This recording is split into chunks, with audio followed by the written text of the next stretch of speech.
ওই জায়গায়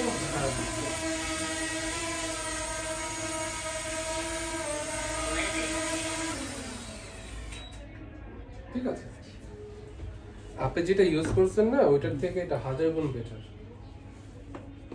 টপ হাতের উপরে অটোমেটিক হাতে না রে তাই ভাই না আমার বুঝছি তো, মানে ওটা হাতের নিচের দিকে রেখে মানে ড্রোনটা এই সেন্সরটা কাজ করবে, এই সেন্সরটা যে নিচে কোনো কিছু শক্ত কিছু আছে কিনা, যদি দেখে হ্যাঁ আছে তখন আস্তে করে নিচে হাতে ল্যান্ডিং করবে। আবার যদি হাত সরা ফেলান তাহলে আবার পুরো শুরু করে দেবে। ঠিক আছে,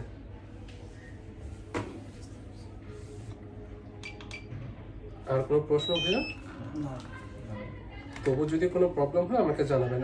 আর এখানে তো রেঞ্জের ব্যাপারটা বলে দিইনি, আর একটু এটা একটু রেঞ্জের ব্যাপারটা একটু বলে দিই।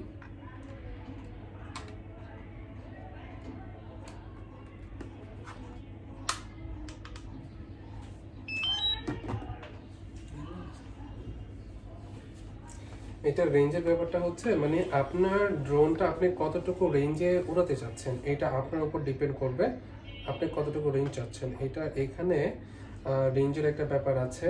সাপোজ আপনি এটা 2000 মিটার রেঞ্জ দেওয়া আছে, মানে 2 কিলোমিটার আপনি উড়াতে পারবেন। এটা নো লিমিট, নো লিমিট না তো, আপনি 5 কিলোমিটার, 5000 মিটার মানে 5 কিলোমিটার। এটা হচ্ছে ফ্রিকোয়েন্সির একটা ব্যাপার থাকে, যেখানে ফ্রিকোয়েন্সি একটু কম সেখানে ভালো রেঞ্জ পাবেন। যেরকম সাজেক বান্দরবন ওখানে কিন্তু মোবাইল নেটওয়ার্কের এটা অনেক কম।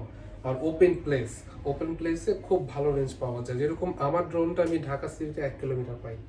আমি যতটুকু ধারণা করছি আপনার সাভারে 1 কিলোমিটার বেশি পাবেন না। আর যদি আপনি আপনার ড্রোন থেকে যদি মাঝে কোনো বাধা বা বাড়িঘর না থাকে বা আপনি যদি খোলা মাঠের থেকে ওড়ান তাহলে রেঞ্জটা পুরো ভালো পাবেন।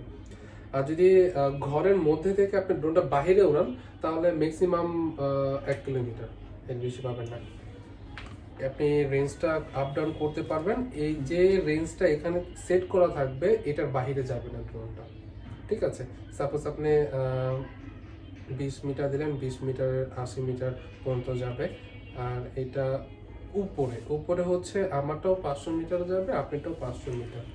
এর উপরে আসলে প্লেন উড়ে তো ওগুলো কোনো এটার জন্য লিমিট করে দিয়েছে। আর এখানে অনেক অপশন আছে, এগুলো দেখার আপাতত কোনো দরকার নেই। আমি এটা ফুল করে দিচ্ছি, ফুল না আমি 1 কিলোমিটার করে দিচ্ছি, আপনি পরে বাড়িয়ে নিয়ে আর উপর আমি 500 মিটার দিয়ে দিচ্ছি।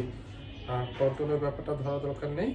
আর ক্যামেরার ব্যাপারটা আমি এটা এইভাবে করে দিচ্ছি যাতে আপনি একটা মিডলে কোনো কিছু রেখে দেন আপনি করতে পারেন। আর আমি যে কুইক শটগুলো করেছি না ওগুলো এখানে যাবেন। ওইটা ড্রোনটা উড়ন্ত অবস্থায় থাকতে হবে। ড্রোনটা উড়ন্ত অবস্থায় থাকলে এই যে এখানে কিছু আপনি কুইক শটের পাবেন।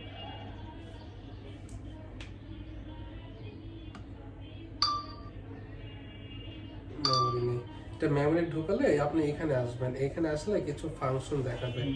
ওগুলো আপনি জাস্ট যেটা আপনার মোড লাগে, এটা সার্কেল মোড আছে, রকেট মোড আছে। আমি যেটা দেখালাম এটা সার্কেল মোড ছিল, ওইটা ক্লিক করে জাস্ট সাবজেক্টটাকে গ্রিন মার্ক করে দিবেন, তাহলে ওইটাকে সাবজেক্ট ফলো করে আপনাকে আরাম পাশে ঘোরাবে। আরও অনেক ব্যাপার স্যাপার আছে। হ্যাঁ, এটা আপনি দেখে নিন। বেসিক যে ধারণাটা সেটা দিয়ে দিচ্ছি। এটা হচ্ছে গুগল ম্যাপ। আপনি আছেন এখন এইখানে, যখন আপনি ড্রোনটা উড়াবেন, সাপোজ ড্রোনটা এখানে আছে, ঠিক আছে, ড্রোনটা এখানে আছে, একটা দাগ হয়ে যাবে, মানে ড্রোনটা যে রাস্তা দিয়ে যাচ্ছে ওই রাস্তায় একটা লাল কালার দাগ হয়ে যাবে। আবার ওই অনুযায়ী আপনি দেখে দেখে আনতে পারবেন। ঠিক আছে, আবার এই বাটনটা প্রেস করলেও ড্রোনটা অটোমেটিক চলে আসবে। এটা হচ্ছে 1K রিটার্ন হোমের বাটনটা।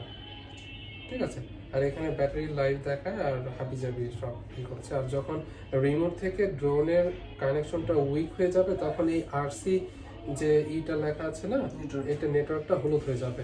তার মানে বোঝাবে যে রিমোট থেকে ড্রোনের নেটওয়ার্কটা কম পাচ্ছে।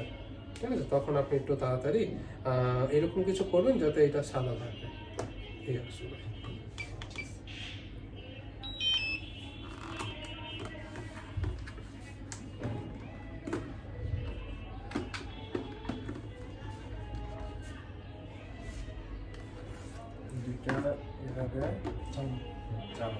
হ্যাঁ, এটা উপরে, হ্যাঁ এটা উপরে, এটা নিচে, এটা সামনে, পিছনে, ডানে, বামে।